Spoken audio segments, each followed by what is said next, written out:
آیت نمبر 11۔ یہاں پر آدم اور ابلیس کا قصہ بیان کیا جا رہا ہے۔ آدم اور ابلیس کا قصہ قرآن مجید میں 7 مقامات پر آتا ہے۔ ایک مقام ہم پڑھ چکے سورۃ البقرہ میں، دوسرا ہم یہاں پڑھ رہے ہیں سورۃ الاعراف میں، آگے انشاءاللہ تعالی سورہ حجر، بنی اسرائیل، کہف، طٰہٰ اور سورہ صاد میں مزید اس کے بارے میں کچھ پڑھیں گے۔ 6 جگہ یہ قصہ مکی صورتوں میں آیا ہے، صرف ایک دفعہ یہ مدنی صورت میں قصہ آتا ہے سورہ بقرہ میں۔ تو یوں سمجھیں کہ نزول کے اعتبار سے آخری دفعہ سورہ بقرہ میں وہ قصہ آیا ہے۔ اللہ تعالیٰ نے ارشاد فرمایا وَلَقَدْ خَلَقْنَاكُمْ، اور البتہ تحقیق ہم نے پیدا کیا تم کو۔ کس سے کہا جا رہا ہے؟ کس کو پیدا کیا؟ انسانوں کی بات کی جا رہی ہے، میری اور آپ کی۔ اب ذرا اگر کوئی ٹائم مشین ہوتی اور ممکن اگر ہوتا اور اللہ کی اجازت ہوتی، ہم جاتے اگر ٹائم مشین میں بیٹھ کے پیچھے، تو یہ کہاں پہنچے ہم؟ خلقناکم، کون سی تخلیق ہو رہی ہے؟ یہ روحیں بن رہی ہیں۔ آپ ذرا فیل تو کریں، آپ کی روح بنی ہے باقاعدہ۔ پہلا کریشن تو وہ تھا۔ اپنی روح کو محسوس کریں اور آپ محسوس کر سکتی ہیں۔ اپنی روح کو فیل کیجئے۔ سب سے پہلے جو وجود ہے میرا، میرے وجود کا اصل حصہ تو میری روح ہے، اصل چیز تو روح ہے۔ روح پہلی کریشن ہے، اور میرے وجود کا خلاصہ، میرے وجود کا جس کو ہم کہیں ایسنس، وہ تو روح ہے، اصل چیز وہ ہے روح۔ تو یہ ہے تخلیق پہلی میری۔ خلقناکم، اللہ تعالیٰ نے فرمایا ہم نے پیدا کیا تم کو، ثم پھر کیا کیا؟ صورناکم، صورتیں بنائیں تمہاری۔ صورتیں تو بعد میں بنی۔ اب ہمیں کیا لگتا ہے جب ہم بن گئے، ایک چیز پوری ہو گئی، آپ دیکھیں یہ بہت قیمتی چیز ہے، اس کو پہلے بیچ میں رکھا۔ آپ کوئی گفٹ کسی کو دینا چاہتی ہیں اور آپ اس کو دیتی ہیں، پہلے آپ اس کو ڈبے میں رکھتی ہیں، ہے نا؟ ہم کہتے ہیں کوئی اچھا سا ڈبہ لاؤ، اچھے سے ڈبے میں رکھ دیتی ہیں، پھر اس کو ریپنگ پیپر سے ریپ کرتے ہیں، پھر بعض دفعہ ہم بہت خوبصورت سے ربن لگاتے ہیں اس کے اوپر، یہ سارے کام کرتے ہیں۔ تو آپ نے پہلے کیا چیز لی تھی ہاتھ میں؟ گفٹ لیا تھا۔ موتی لے لیں، چلیں، موتی بہت خوبصورت سا موتی ہے، پرل ہے، تو پہلے آپ نے تو پرل لیا تھا نا، اور اصل مقصد کیا دینا ہے؟ موتی دینا ہے، لیکن اس کو آپ نے ریپ کر دیا بہت خوبصورت چیزوں کے اندر۔ جب آپ نے گفٹ دیا، جس کو دیا جا رہا ہے، اس کو کیا نظر آئے گا؟ سب سے پہلے ربن نظر آئے گا، پھر وہ ریپنگ پیپر نظر آئے گا، پھر وہ ڈبہ نظر آئے گا۔ اگر وہ ریپنگ سی کو دیکھ کر ایڈمائر کرتا رہے تو جو آپ نے اس کو موتی دیا ہے، کیا اس موتی تک پہنچ پائے گا؟ نہیں پہنچ پائے گا نا۔ تو انسانوں کا حال یہ ہو جاتا ہے۔ اللہ نے اصل تو چیز دی ہے ہم کو، روح، اور روح کو سمجھیں کہ اللہ نے گفٹ ریپ کر دیا اور انسانوں کو یہ روح دے دی۔ اب کیا ہوا؟ جب انسانوں کے پاس یہ روح ہے، موجود تو ہے، لیکن جو اوپر اللہ تعالیٰ نے کور چڑھائے ہیں صورت، ثم صورناکم، پھر تمہاری روح کو ریپ کر دیا تمہارے جسموں کے اندر، تمہاری صورتیں بنائی، تمہاری مصوری کی، اللہ نے تمہاری تصویر کشی کی، یعنی کہ پورا جسم مراد بھی ہو سکتا ہے اسے، کہ پورا جسم جس کے اندر روح رکھی گئی ہے، جس کے اندر روح کو پیک کیا گیا ہے، یا صورناکم سے صورت لے لیجئے کہ تمہاری صورتیں بنائیں، شکلیں بنائیں، آئیڈینٹی، انسان کا تشخص۔ تو صورتیں دراصل کیا ہیں؟ ایک طرح کا تشخص ہے انسان کا، لیکن وہ بھی ریپ ہی کیا ہوا ہے، اصل چیز تو روح ہے جو دی ہے۔ اب کوئی شخص گفٹ ریپنگز کے اندر ہی الجھ جائے اور اصل موتی تک نہ پہنچ پائے، اس کی بدقسمتی، اس کی محرومی، اصل چیز تک پہنچ نہ پایا۔ تو ہمیں بھی یہاں اللہ تعالیٰ نے اصل چیز کے بارے میں بتا دیا کہ اصل تو تخلیق تمہاری کر دی، وہ تمہاری روح ہے۔ ثم صورناکم، پھر تمہاری صورتیں بنائیں، تمہاری تصویر کشی کی۔ تو اہمیت کس کی ہے؟ ریپنگ پیپر کی یا موتی کی؟ تو مجھے بتائیں، ہمارے ہاں اصل اہمیت جسم کی ہے یا روح کی؟ جسم کی ہے نا، ہم ریپنگز میں کھو گئے۔ اگر قرآن ہمیں نہ بتاتا شاید ہمیں پتہ نہ چلتا، کم ہی کو پتہ چل پاتا، کم ہی ایسے روشن فطرت والے لوگ ہوتے ہیں کہ جو اپنی روح کو پہچان جاتے۔ اللہ تعالیٰ نے بتایا کہ سیکنڈری چیزیں ہیں، یہ تو ریپنگز ہیں، اور جیسے ریپنگز ڈسکارڈ کر دی جاتی ہیں نا، جب آپ نے گفٹ کھولا تو آپ نے وہ ڈبہ یا وہ ریپنگ پیپر یا ربن ادھر ادھر وہ پھک جاتا ہے اور اصل چیز اٹھا کے رکھ لیتے ہیں. یہی انسان کی موت کے ساتھ ہوتا ہے. یہ جو جسم ہے جس میں کہ روح کو ریپ کیا گیا ہے، یہ جسم تو گل سڑ جاتا ہے، ختم ہو جاتا ہے، لیکن وہ جو اصل جوہر ہے انسان کا، اس کی روح، وہ تو باقی رہتی ہے، وہ تو قائم رہتی ہے. تو اصل میں تو خیال کرنا ہے روح کا، اس کو بڑا سنبھالنا ہے. یہ بڑی پریشس چیز ہے. اور شیطان جس کا ذکر ہم پڑھیں گے، اس کا حملہ یہ ہوتا ہے کہ وہ ہمیں ہماری روح سے غافل کر دے کسی طرح سے. ضرورت کی حد تک جسم کو استعمال کرنا چاہیے، اس کو مقصد بنا دیتا ہے ہمارا. ہمیں یوں لگنے لگتا ہے کہ میرا مقصد ہی یہ ہے کہ میں اپنے جسم کی حفاظت کروں، میں اس کو کھلاؤں، اس کو پلاؤں. اسی کی رہنائیوں کے اندر انسان کھو کے رہ جاتا ہے، اسی کی صحت کی فکر کرتا ہے، اسی کو صرف بناتا ہے، سجاتا ہے اور خوبصورت بنانے کی فکر میں لگا رہتا ہے. صورتیں اللہ تعالیٰ نے بنا دی اور جس طرح چاہیں بنائیں. جیسے ریپنگ پیپر ہے، بعض دفعہ آپ 10 روپے کا ریپنگ پیپر لیتے ہیں، بعض دفعہ آپ 100 روپے کا ریپنگ پیپر لے سکتے ہیں، بعض دفعہ آپ بہت ڈیکوریٹ کرتے ہیں چیز کو، بعض دفعہ کم ڈیکوریٹ کرتے ہیں. لیکن اس سے کیا وہ جو گفٹ ہے اس کی ویلیو پہ فرق پڑے گا؟ اس پہ تو فرق نہیں پڑے گا. موتی کی ویلیو تو اپنی جگہ ہے. ہاں، گفٹ ریپنگ جو ہیں کم قیمتی، زیادہ سجاوٹ، کم سجاوٹ، یہ ہو سکتا ہے. تو اصل جوہر جو اللہ نے رکھا ہے انسان کے اندر، وہ سب میں ایک جیسا موتی رکھا ہے اللہ نے. جو روح کی کوالٹی ہے اس میں فرق نہیں. روح اللہ نے سب میں، وَنَفَخْتُ فِيهِ مِن رُوحِي، ہم پڑھیں گے آگے انشاءاللہ. اللہ تعالیٰ نے فرمایا کہ میں نے اپنی روح میں سے اس میں پھونک دیا. وہ روح کی کوالٹی میں فرق نہیں، سب کو اللہ نے ایک جیسی اچھی دی ہے. ہاں، جو ریپنگز ہیں جس میں ریپ کیا ہے اس کی کوالٹی میں فرق ہے. اب وہ امپورٹنٹ بھی نہیں ہے نا، وہ تو ویسے ہی ڈسکارڈ کر دینا ہے اس کو. تو صورتیں ہم دیکھتے ہیں، کسی کی بہت خوبصورت ہیں، کسی کی اتنی خوبصورت نہیں ہے، کوئی باقاعدہ بدصورت میں نظر آتا ہے ہمارے اپنے معیار سے، اپنے سٹینڈرڈ سے. اب مسئلہ کیا ہو گیا کہ ہم اسی انسان کی طرح ہو گئے جو ریپنگز کے اندر گم ہو گیا. سارا وقت ہم اپنی صورتوں ہی کو دیکھتے رہتے ہیں، انہی کے بارے میں ڈسکشن کرتے رہتے ہیں، انہی کے بارے میں بہت کانشیس رہتے ہیں. اور کتنا ہمارے ہاں ڈسکشن ہوتا ہے صورتوں کے اوپر. کسی کی آنکھوں پہ تنقید ہوتی ہے، کسی کے رنگ پہ تنقید ہوتی ہے، اور اپنی شکل بھی بعض دفعہ آئینے میں دیکھ دیکھ کر اپنی شکل پر بھی تنقید کرتے ہیں. آنکھیں ایسی کیوں ہیں، ناک ایسی کیوں ہے، رنگ ایسا نہیں میرا. توجہ ساری کی ساری شکل کی خوبصورتی کے اوپر ہو گئی. حالانکہ یہ اصل حقیقت ہے ہی نہیں انسان کی، شکل اس کی اصل حقیقت نہیں ہے. اصل حقیقت تو اس کی روح ہے. روح کی خوبصورتی، روح کو سجانا، روح کو سنوارنا، یہ ہمارے اختیار میں ہے. شکلیں تو اللہ نے جیسی بنا دی، اس پر ہمارا اختیار نہیں. ایک حد تک ہی آپ اس کو سجا سکتے ہیں، سنوار سکتے ہیں. آپ کہیں کہ یہ کوئی بڑی بات نہیں، آج تو ہم سرجری کروا سکتے ہیں. آپ پلاسٹک سرجری کروا لیں، نئی ناک لگوا لیں، آنکھیں چینج کروا لیں، جو جی چاہے کروا لیں. لیکن آپ دیکھیں کہ سرجری کر کے بھی جو اصل اللہ نے بنائی ہے اس جیسی چیز نہیں ہو سکتی. بعض دفعہ ہو سکتا ہے کوئی سمجھے کہ اب میری آنکھیں ایسی ہیں، میں اپنی آنکھیں بڑی کروا لیتی ہوں. تو اللہ نے جس طرح ریشیو پروپورشن رکھا ہے اس میں اسی سائز کی چیز اچھی لگتی ہے. اگر آنکھیں بڑی کر دیں ہو سکتا ہے اچھی نہ لگیں. شکلوں کا آپ دیکھیں نا، یہ تو دیکھنے والے کی نظر میں ہوتی ہے خوبصورتی. ہم کہتے ہیں beauty lies in the eyes of the beholder. Depend کرتا ہے کہ ہمارا بی ہولڈر کون ہے، ہم کس کی نظر سے اپنے آپ کو جج کرنا چاہ رہے ہیں. اپنا بی ہولڈر اپنے بلوڈ کو بنا لیں جو اللہ ہے. والذین آمنوا اشد حبا للہ. ایمان والے تو شدید تر ہوتے ہیں اللہ کی محبت میں. اپنے آپ کو لوگوں کے بنائے ہوئے معیار سے مت جج کریں. یہ مت سوچیں کہ وہ یہ کہتے ہیں تمہاری شکل ایسی ہے.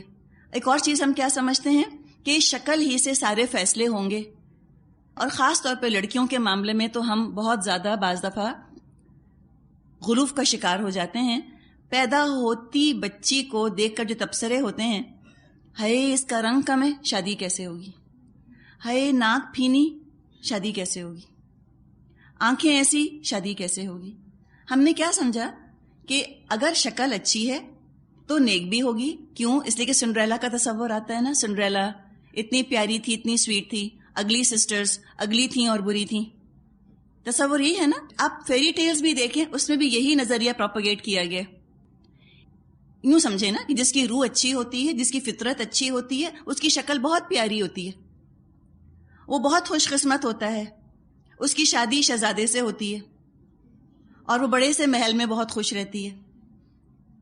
اور جس کی شکل اچھی نہیں ہوتی، جو بدصورت ہے، اس کی روح بھی بدصورت ہے، اس کی فطرت بھی بدصورت ہے، اس کی شادی بھی بدصورت سے ہوگی اور وہ ضرور جھونپڑی میں رہے گی، اور وہ بدمزاج بھی ہوگی، اور وہ بہت بری اور بہت خود غرض اور بہت مین اور سیلفش بھی ہوگی.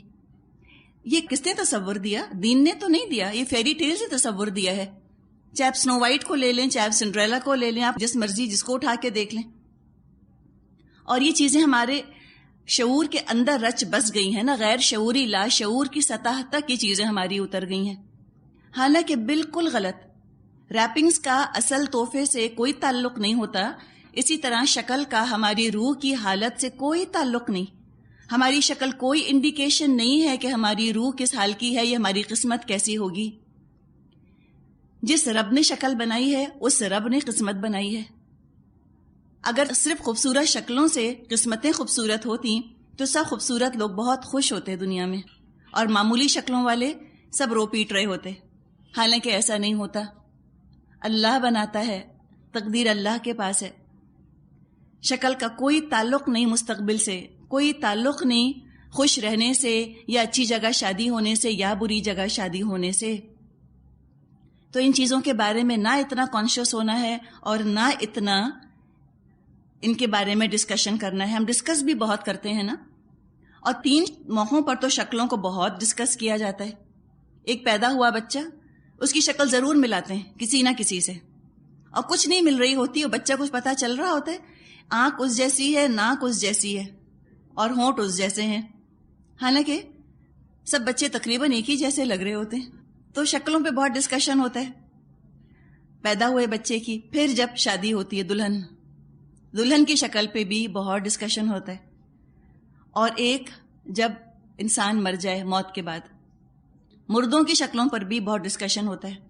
اپنی طرف سے قیاس آرائیاں ہو رہی ہوتی ہیں، کہتے ہیں دیکھا تھا کتنا نور تھا، جنتی ہیں. ہائے پہ کہتے ہیں دیکھا تھا سیاہ رنگ ہو گیا تھا، اللہ معاف کرے، لگ نہیں رہا کچھ ان کا معاملہ ٹھیک. اپنی طرف سے جس کو چاہا جنت کے اعلیٰ درجے دے دیے، جس کو چاہا جہنم میں ڈال دیا، شکل دیکھ کر. حالانکہ جو آپ میں سے ڈاکٹرز ہیں، میں تو ڈاکٹر نہیں، میرا خیال ہے کہ ایسے ہوتا ہے، سنا ہے کچھ لوگوں کے بارے میں کہ کچھ بیماریاں یا بعض دفعہ ہارٹ اٹیک اس طرح کا ہوتا ہے کہ اندر سے خون بعض دفعہ جمع ہو جاتا ہے، کچھ کلوٹنگ ہو جاتی ہے، چہرے کے رنگ پر اس کا اثر پڑتا ہے، بعض دفعہ اس کی وجہ سے چہرے پر کوئی نیلاہٹ جیسی آ جاتی ہے یا سیاہی جیسی آ جاتی ہے. یہ تو میڈیکل کنڈیشن ہے. یا بعض دفعہ واٹر ریٹینشن ہو جاتا ہے، اس کی وجہ سے چہرہ پف اپ ہونے لگتا ہے نا، ایسا سوجا سوجا لگنے لگتا ہے. تو جب اسکن کھچتی ہے چہرہ سوجنے کی وجہ سے تو چمک آ جاتی ہے اس کے اوپر، تو ہمیں نور نظر آنے لگتا ہے. یہ اللہ بہتر جانتا ہے کون جنت میں گیا کون جہنم میں گیا. اللہ تھوڑی شکلوں سے فیصلے کرتا ہے. موت کے وقت اللہ شکلیں تھوڑی دیکھتا ہے کون کتنا پیارا لگ رہا ہے. اللہ تو اس وقت روح کی حالت دیکھتا ہے کہ بتاؤ یہ تمہارے پاس میں نے امانت رکھوائی تھی، اس کے ساتھ تم نے کیا سلوک کیا، اس کو کتنا سجایا، اس کو کتنا سنوارا، اس کو کتنا خوبصورت بنایا تم نے. تو اس پہ توجہ دینے کی ضرورت ہے.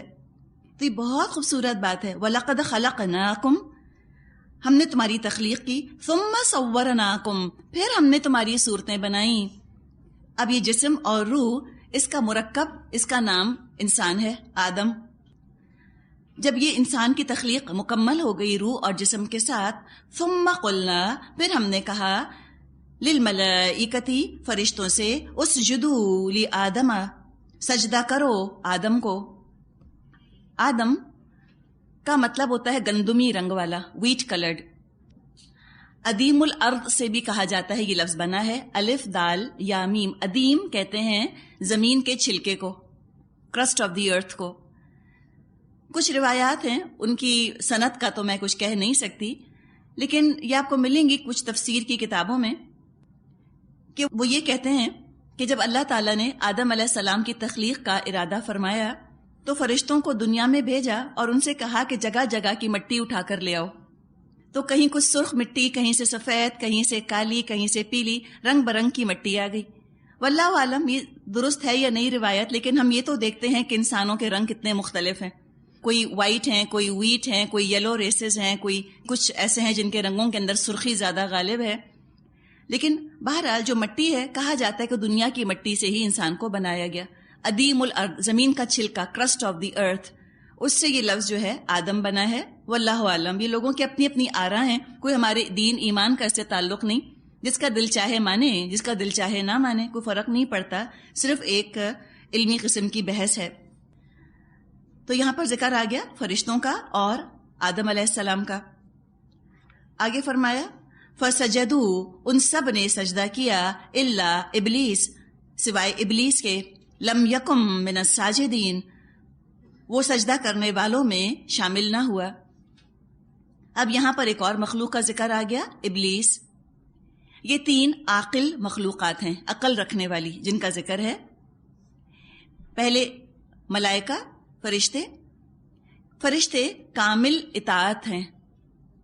یہ اطاعت ہی اطاعت کرتے ہیں اللہ کی.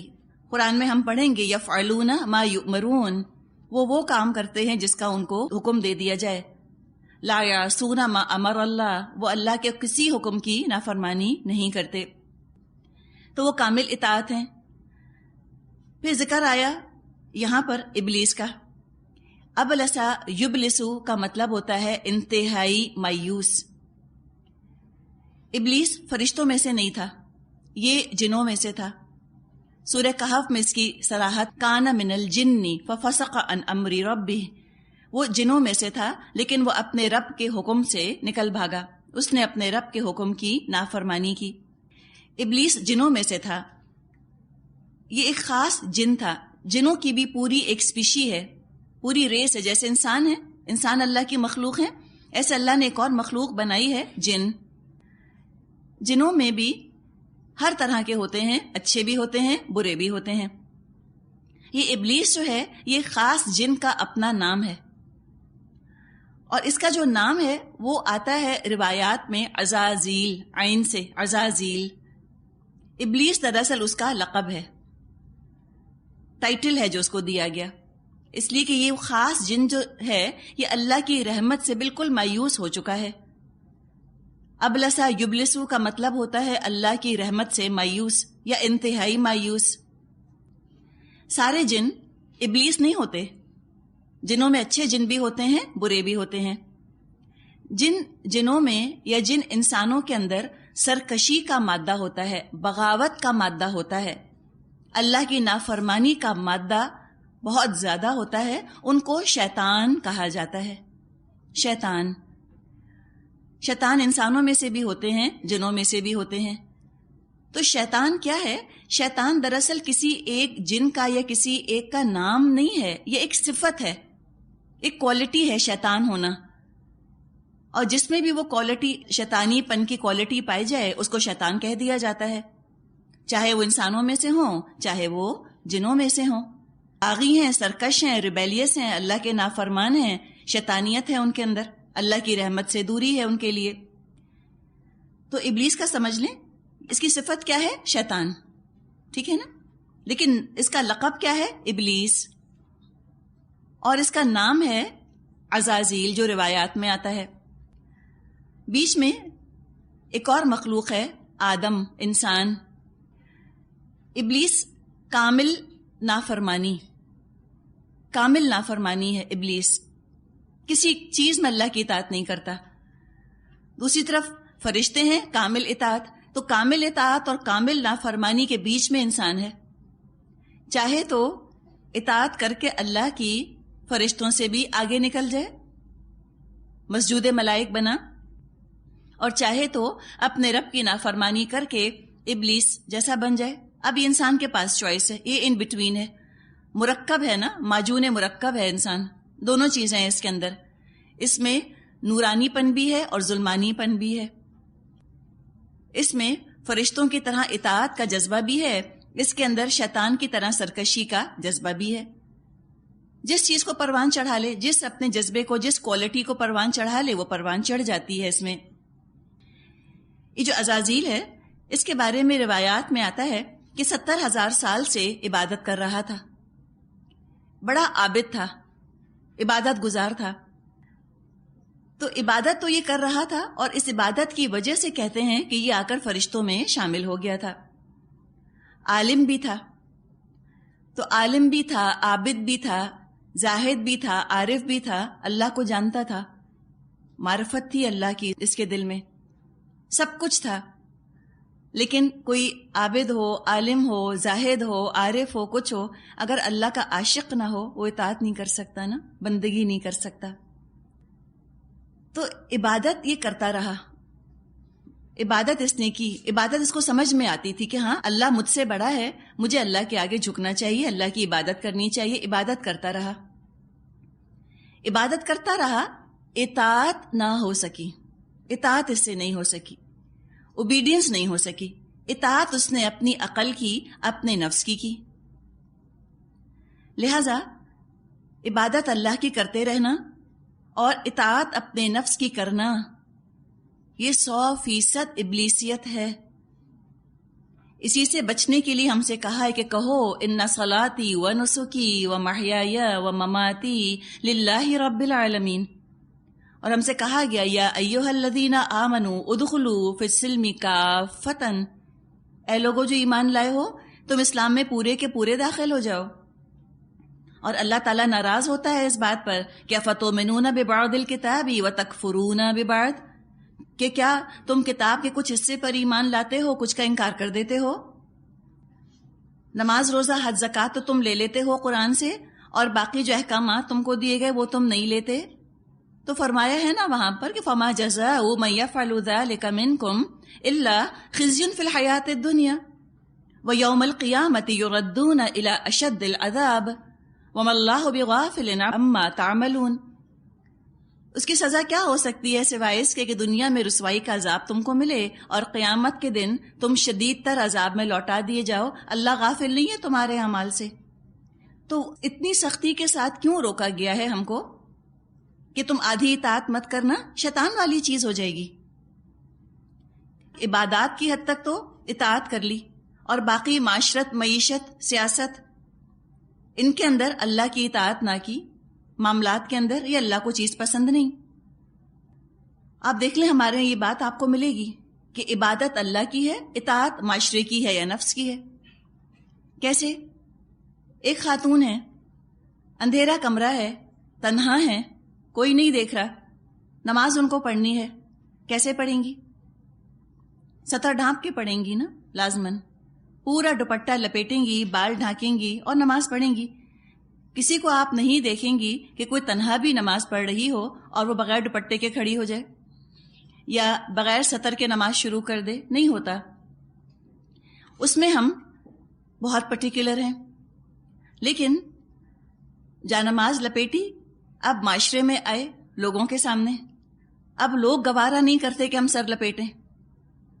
اب نامحرم ہیں، قرآن کا حکم ہے کہ لا تبرجن تبرج الجاہلیت الاولی، کہ دیکھو زمانے جاہلیت کی عورتوں کی طرح اپنی زینت مت دکھانا دوسروں کو. لیکن وہاں ہم کہتے ہیں کہ بھئی ہم کیا کر سکتے ہیں، سوری میں مجبور ہوں. وہاں ہم بات کس کی مانتے ہیں، اطاعت کس کی کرتے ہیں؟ نفس کی کر لیتے ہیں یا لوگوں کی کر لیتے ہیں؟ تو خود ہم پھر جج کر لیں کہ یہ ہمارا ری ایکشن کیسا ہے. ایک اور چیز دیکھیں، اب ذرا تصور کریں نا، آپ کو تھوڑا سا اپنے آپ کو وہاں ٹرانسپورٹ کرنا ہوگا جہاں یہ سارا معاملہ پیش آیا. تھوڑا تصور کو ذرا سا آپ ایکٹیویٹ کریں، اپنے امیجنیشن کو ایکٹیویٹ کریں.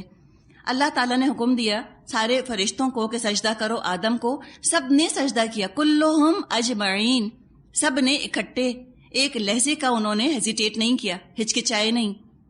کس نے نہیں کیا؟ ایک ابلیس نے. اب تصور کریں کہ سارے سجدے میں ہیں، یہ ایک کھڑا ہوا ہے.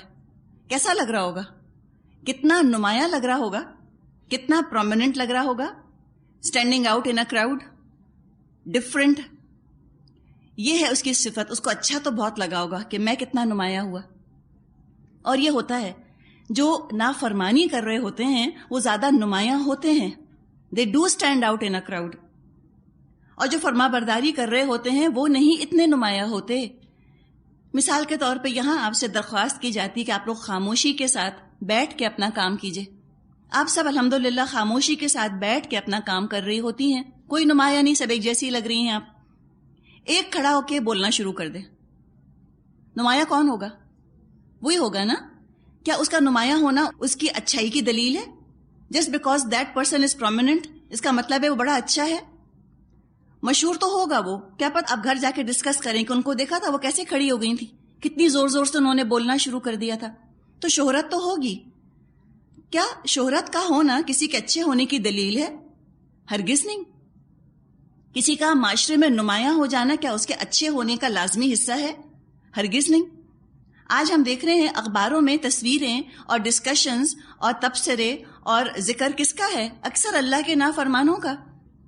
دنیا میں جو بھی کچھ ہم دیکھ رہے ہیں، تصویریں جس طرح کی آ رہی ہیں اخباروں کے اندر، جو جس طرح کی چیزیں دیکھی جا رہی ہیں، ہم سب کی بات نہیں کر رہے. نعوذ باللہ ہم یہ بات نہیں کہہ رہے کہ ہر نمایاں ہونے والا یا ہر مشہور ہونے والا اللہ کا ضرور نافرمان ہوتا ہے. ہم یہ کہہ رہے ہیں کہ اگر اللہ کی نافرمانی کے ساتھ شہرت ملتی ہے یا پرومیننس ملتی ہے یا لوگوں میں ڈسکشن کے قابل ٹھہرتا ہے وہ شخص، تو یہ کوئی اچھی بات نہیں ہے، یہ کوئی اچھی چیز نہیں ہے. دنیا میں ہم دیکھ رہے ہیں کہ اللہ کے نافرمان بہت پرومیننٹ ہیں. جن جن چیزوں سے اللہ نے منع کیا وہ ان چیزوں میں ہیں، جیسے ڈسکوز ہیں یا کسینوز ہیں یا موویز میں جو کچھ ہو رہا ہے، جو کہ دیکھا جا رہا ہے، جس طرح کی موویز بن رہی ہیں خراب اسلام کے خلاف، انہی پر ڈسکشن کیا جاتا ہے نا. تو نمایاں تو ہیں، اور بعض دفعہ لوگ کہتے ہیں کہ ہمیں شہرت چاہیے، اور اللہ کی نافرمانی کے ساتھ اگر شہرت ملتی ہے تو اچھی چیز نہیں ہے. اور شہرت کی طلب کبھی مومن کے دل میں تو ہوتی نہیں. مومن کوشش نہیں کرتا مشہور ہونے کی. مومن شعور کے ساتھ ٹارگٹ ہدف بنا کر لوگوں میں نمایاں ہونے کی کوشش نہیں کرتا. وہ تو ڈرتا ہے دکھاوے سے. وہ کہاں چاہے گا مشہور ہونا یا نمایاں ہونا؟ اگر اللہ ہی کو منظور ہوتا ہے تو کوئی بات پھیل جاتی ہے، ورنہ وہ تو نہیں چاہتا مشہور ہونا. لیکن اللہ کا نافرمان وہ چاہتا ہے مشہور ہونا، اس کو شہرت چاہیے ہوتی ہے، اس کو کریونگ ہوتی ہے شہرت کی. To be prominent, to be famous, یہ اس کی کریونگ ہوتی ہے. شیطان کے اندر بھی کریونگ تھی مے بی کہ میں نمایاں ہو جاؤں. کتنا اس کو اچھا لگا ہوگا کہ دیکھو تھوڑی دیر کی گلوری تو ملی مجھ کو، کیسا میں پرومیننٹ ہوا، کیسا ڈفرینٹ ہے. ٹو بی ڈفرینٹ، ہر ایک سے میں ڈفرینٹ ہو گیا. تو تھوڑی دیر کی گلوری تو اس کو ملی، لیکن سزا کتنی بڑی، خالدین فیہا ابدا، جہنم کے لیے. ہم کہتے ہیں نا انگلش میں کہ سن ان ہیسٹ ریپینٹ ایٹ لیجر، جلدی جلدی گناہ کر لو، اس کے بعد بھگتتے رہنا سزا. تو یہ جو شیطان کے اندر کوالٹی ہے نا تکبر کی، اس تکبر کی وجہ سے وہ نمایاں ہونا اس کو بہت اچھا لگا، ڈفرینٹ ہونا اچھا لگا. اور یہی چیز وہ ڈالتا ہے انسانوں کے اندر کہ تم بھی ڈفرینٹ ہو، don't be like everybody else. ایک عوام جیسے مت بنو، تم کو مختلف ہونا چاہیے. اب اس حد تک وہ یہ چیز ڈال دیتا ہے. چھوٹی سی مثال لیں، اب گرمیاں ہیں نا، اب پرنٹس آ رہے ہیں طرح طرح کے لون کے. آپ بازار گئیں، بہت پیارا آپ کو پرنٹ لگا، آپ خرید کے لے آئیں، آپ نے پہنا. آپ کہیں گئیں، ایک اور خاتون نے بھی وہی پہنا تھا، تھوڑی سی آپ کی خوشی کم ہوئی اپنے ڈریس کی. پھر کہیں گئیں، 4 نے وہی پہنا تھا اور خوشی کم ہوئی. کل کو آپ کی جھاڑو پوچھا کرنے والی وہی ڈریس پہن کر آ گئی اسی پرنٹ کا. آپ نے کہا کہ اب نہیں پہنتی میں، یہ اتنا کامن ہو گیا. ہم نہیں کہتے، ہم کہتے اتنا کامن یہ پرنٹ ہو گیا میں نہیں پہنتی. کیوں؟ مجھے کیا پہننا ہے؟ مجھے تو بالکل ڈفرینٹ چیز پہننی ہے. I want to be different. اگر شادی کا جوڑا ہے، بری وغیرہ بنائی ہے، اور اس میں کسی نے کہا کہ ہاں بالکل ایسے ہی جوڑا فلاں نے بھی پہنا تھا، ہم کو وہ سارا اپنا بازار کا پھرنا بیکار لگے گا. ہم کہیں گے لو اتنی محنت کی اور ایسے ہی جوڑا کسی اور نے پہن لیا. ہمارے کان تو ترس رہے ہوتے ہیں یہ سننے کے لیے کہ ہم اپنی بہو کے لیے کچھ چیزیں بنائیں اور آنے والے آ کر کہیں کہ ہم نے تو ایسی چیز آج تک نہیں دیکھی. یہ آپ کو سوجا کیسے کلر کمبینیشن، کہاں سے آپ نے بنوایا، پلیز ہمیں بتائیں. اور پھر ہم اس کی داستانیں بتاتے ہیں خوش ہو کے. یہ چیز شیطان ڈالتا ہے ٹو بی ڈفرینٹ، اور اس کے لیے خرچ کرواتا ہے. ایک ہی بالکل چیز ہے، ایک پرس آپ کو زینب مارکیٹ میں ملے گا، وہ پرس بہت اچھا، بڑا پائیدار، بہت اچھا چلتا ہے. لیکن کیسے پہنے زینب مارکیٹ کی چیز؟ وہ تو سب پہن رہے ہیں. تو اسی طرح کی ٹی شرٹ ہوگی، اسی کوالٹی کی، وہ کوئی ڈیزائنر آئٹم ہوگا. تو وہ 200 کی شرٹ زینب مارکیٹ کی چھوڑ کے وہ 2000 کی خریدیں گے. کیوں؟ سی کے لکھا ہے نا، بس سی کے اتنا پیارا ہو گیا. تو جو ڈیزائنر ہیں یہ اسی چیز کا فائدہ اٹھاتے ہیں. کیوں؟ اس لیے کہ آپ کس حد تک ڈفرینٹ کر سکتے ہیں. شلوار قمیض تو شلوار قمیض ہے نا، اس کو کیا بنائیں گے؟ لیکن بھئی وہ جامعہ کلاتھ میں بھی مل رہا ہے، وہ محبوب میں بھی مل رہا ہے. ہم کہیں ہم نے محبوب سے نہیں لیا، ہم نے جامعہ کلاتھ سے نہیں لیا، ہم نے وہ فلاں ڈیزائنر سے لیا. تو کیا سرخ آپ کے پر لگ گئے؟ آپ نے ایکسٹرا خرچ کیا, 4 بنا لیتے اس میں. یہ سوچتا ہے نا انسان کہ اس میں تو اتنے سارے جوڑے بن جاتے, یہ کیا کیا. لیکن ہر چیز آج آپ دیکھیں ہم اسی چکر میں ہیں, اسی پہ ہمارا ایگو آ گیا ہے. لڑکیاں روتی دھوتی ہیں اس بات پہ کہ فلاں ڈیزائنر سے ہمارا جوڑا نہیں بنوایا نا امی نے یا ہماری ساس نے. کم از کم 50,000 کا یا 1 لاکھ کا یا واٹ ایور جو بھی کچھ سوچتے ہیں, کم از کم اتنے کا تو ہو, اس لیے کہ دوستوں کو بتانے کے قابل تو ہوں کہ بھئی اتنا مہنگا ہمارا بنا ہے.